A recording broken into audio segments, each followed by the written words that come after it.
Ето едно наистина бързо обобщение за най-новия Gemini 3.1 Pro превю на Google, изкуствения интелект, който буквално преобръща начина, по който създаваме софтуер и планираме.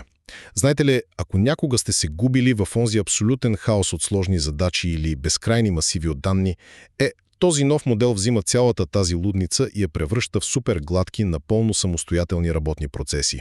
Първо, мащабът тук е просто феноменален, защото говорим за безпрецедентен контекстен прозорец от 1 милион токена, което е все едно да заредите десетки дълги книги наведнъж.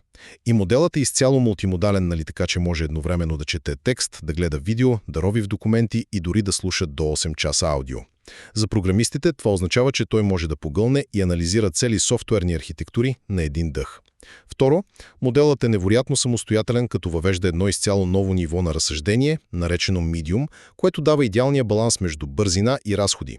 И за да добиете представа колко е умен всъщност, той буквално смазва конкуренцията, като решава правилно над 94% от въпросите на един от най-трудните тестове за научни знания в света. И един супер важен детал за разработчиците – има специална функция, която позволява на изкуствения интелект не просто да дава съвети, а сам да изпълнява команди директно на вашия компютър. Трето, нека да си го представим в реалния свят.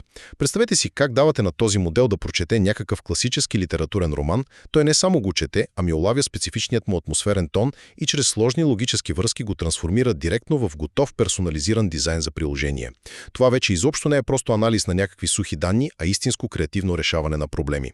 Така че Gemini 3.1 Pro категорично не е просто поредния апдейт, а изцяло нов начин да делегирате най-тежката си работа. Задължително пратете това на всеки разработчик, когото познавате.